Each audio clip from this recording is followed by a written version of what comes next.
man by the name of David Kaufman gets into a taxi cab in New York City, Manhattan. And almost immediately after he gets into the cab driver, a man by the name of Peter Layton, notices how happy, positive, and optimistic this man was. Every word that he uttered was just filled with positivity. He was saying how amazing the weather was. It was New York City in December. The weather was not amazing.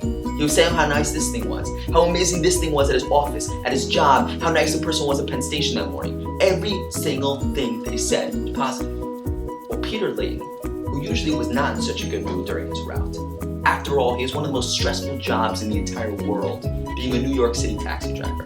Well, today was no different. When David Kaufman got into the cab, Peter Layton had no interest in engaging in conversation.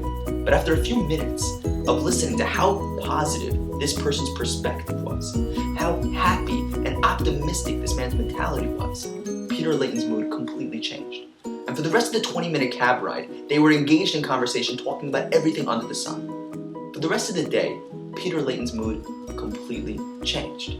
He had an amazing day, something that hasn't happened in years.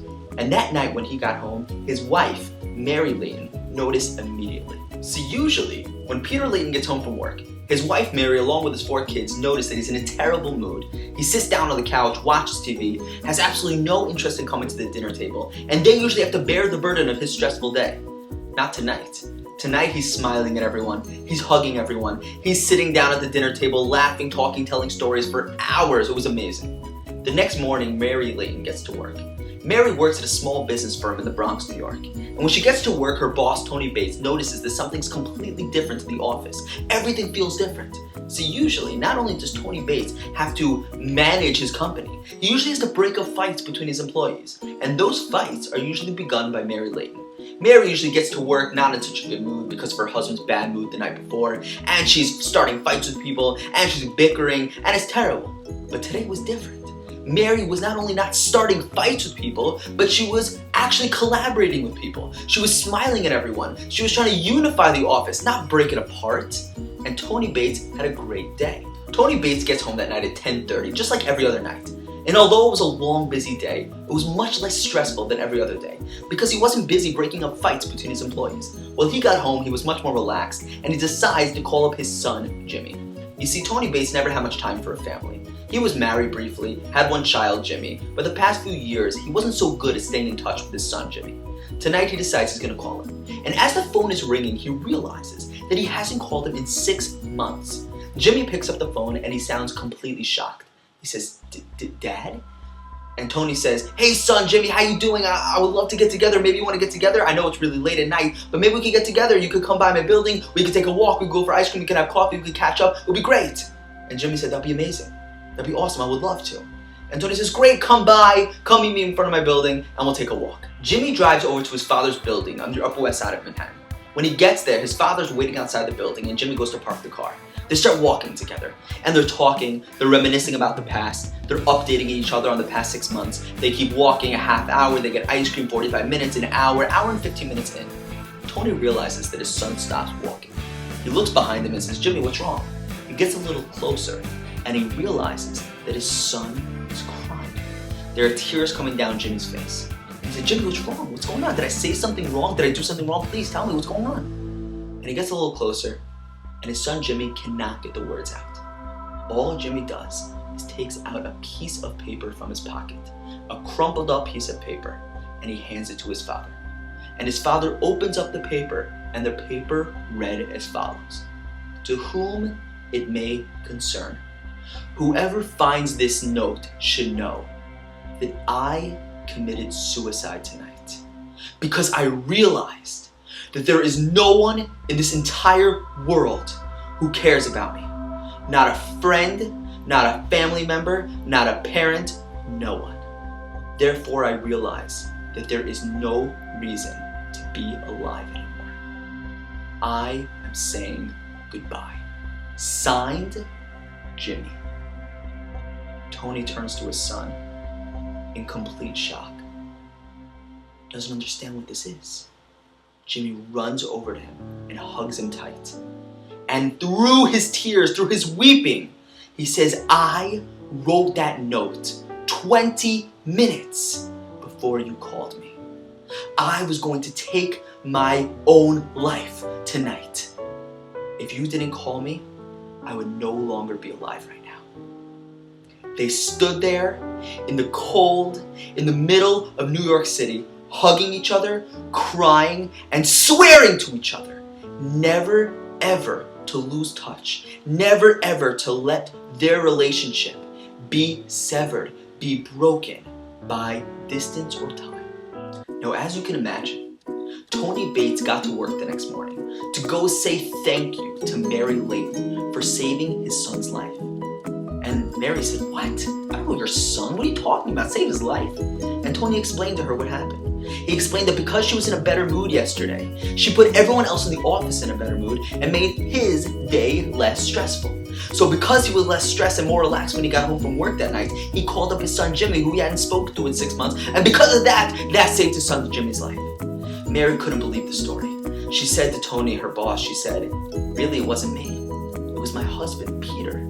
Peter came home from work the night before and was in such a good mood, which put me in a good mood the next day." And Tony said, "Give me his number, I'm calling him up." He goes to his office, calls up Peter, and Peter, this cab driver, says, "It wasn't me. I wasn't the one that's responsible saving your son's life. It was this man who came into my cab who was in such a happy, positive, optimistic, enthusiastic mood. He put me in such a good mood, which put my wife in such a good mood the next day, which put you in a better mood that night when you got home to call up your son. It was that man that came into my cab." And Tony said, "Please, you gotta get me this guy's information. I have to call this man up. He saved my son's life." After a while, 3-4 days, finally, Tony Bates gets a call from Peter Layton. Peter said, "I found the man's receipt. I tracked down his address, his number, and I got you his number. The man's name is David Kaufman. Call him up and tell him what happened." Tony Bates calls up Mr. Kaufman. And David Kaufman, a middle-aged accountant, a positive, energetic guy, but a regular guy, he gets a call from Tony Bates, thanking him for saving his son's life. Complete strangers. David Kaufman knows that he has the wrong guy. And he says, "No, you don't understand.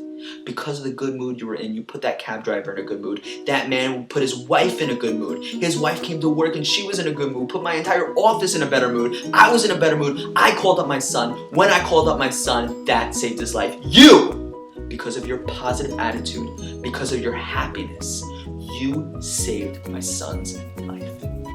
This is the power of joy.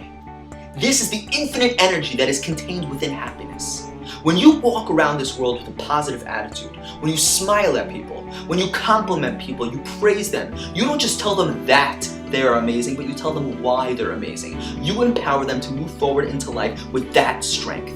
When you approach someone with a low level of self-esteem, self-worth, and self-confidence, and you just smile at them, or you praise them, you compliment them, that may change their day, their week, their month, or their year. And for some, it literally may change their entire life. No exaggeration. Happiness is a choice. We may not always be in a good mood, but when we're in a neutral state, we have the ability to focus on what's positive. Positivity in my life, positivity in the world, and that can actually change my level of happiness, my level of self-satisfaction in life, my ability to give over that happiness and joy to other people. Viktor Frankl, the famous psychologist, wrote a brilliant book called Man's Search for Meaning. And in this book, he wrote a psychological concept called logotherapy, where he said the last of basic human freedoms, the last of man's choices, is the ability to choose one's perspective, one's mentality, one's response to the situation around him. We may not always be able to control the circumstance in our life, but we will always be able to control our response to the circumstance in our life. You see, Viktor Frankl was a man who went through the Holocaust, the worst hell that ever existed in this world. And in the Holocaust, every single thing was taken from him. Everything, including his humanity, his human dignity. But the only thing that he says the Nazis were never able to take was his ability to choose his perspective. We can choose our level of happiness at all times. It is our choice. And when we choose to be happier people, when we choose to have a more positive perspective, a more optimistic, enthusiastic approach to life, we will give over that happiness to other people, and we will be able to change the world around us. It's our choice.